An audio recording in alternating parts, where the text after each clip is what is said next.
This ABC 15 Flash Briefing is sponsored by Sanderson Ford. Straight up. Hello, I'm Faye Fredericks with your top stories from ABC 15 Arizona. Arizonans want to get vaccinated, and now the state is opening up access to more people than ever. Starting next Tuesday, Arizonans age 65 and older will be able to register for an appointment. That announcement coming not long after the CDC recommended that priority vaccinations be expanded beyond the 75 and up age group.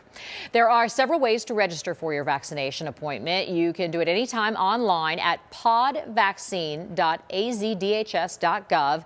If you aren't comfortable or don't have the internet, you can call 844-542-8201 or simply call 211 if you didn't have time to write all that down. We have that information on our website. Arizona's COVID-19 cases continue to climb, making our state the top hotspot in the world for new cases per capita. It's according to data from Johns Hopkins University. School districts around the state now wrestling with whether students should go back to virtual learning. ASU Biodesign Director Dr. Joshua LeBaire has been tracking this pandemic. He says while schools may not be a major source of spread, districts need to consider what the numbers look like right now. Study after study has shown that the schools are not a major source of spread. That said, I think because it is so prevalent now in our community, I might estimate that as many as 1 in 10 people out there now has COVID-19.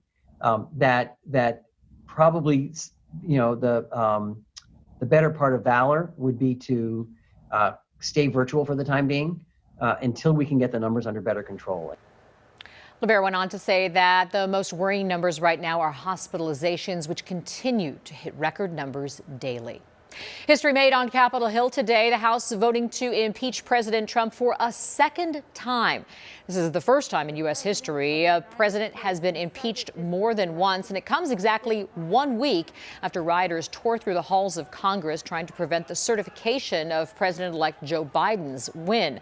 The House filing a single charge against the president, incitement of insurrection. Big question, what happens next? The House will send the articles of impeachment to the Senate, where a trial will be held. President Trump may be out of office before that even happens. The Senate is on recess until January 19th, the day before the inauguration. And Senate Majority Leader Mitch McConnell says he has no plans to call an emergency session.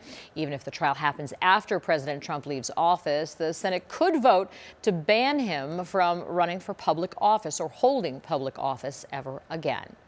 Here in Arizona, the brother of Congressman Paul GOSAR telling ABC 15 he believes the congressman committed treason in his role in last week's riot at the Capitol.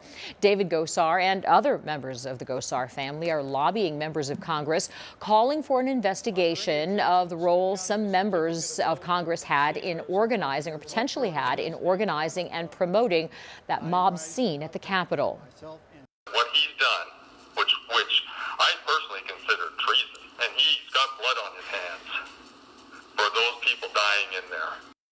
Well, Democratic leaders in the Arizona legislature sending a letter to Acting Attorney General Jeffrey Rosen and FBI Director Christopher Wray, asking them to investigate the roles of both GOSAR and Congressman Biggs, as well as State Representative Mark Fincham and former State Representative Anthony Kern.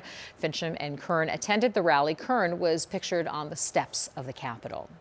The fallout from last week's riot being seen right here in Arizona. ABC 15 reaching out to the Secretary of State's office and asking, have any voters changed their party affiliation since January 6th?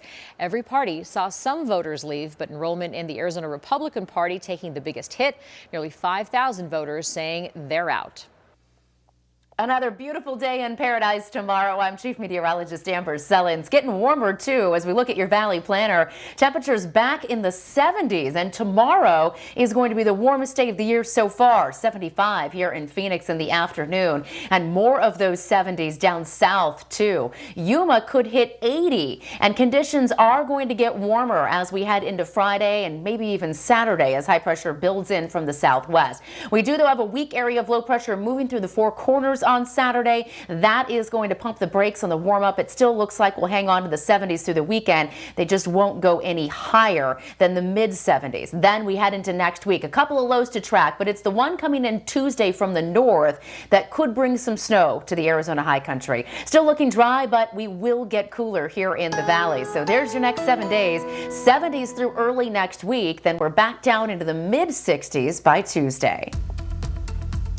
For the latest headlines, weather, and traffic, head to ABC15.com or download the free ABC15 mobile app. This ABC 15 Flash Briefing is sponsored by Sanderson Ford. Straight up.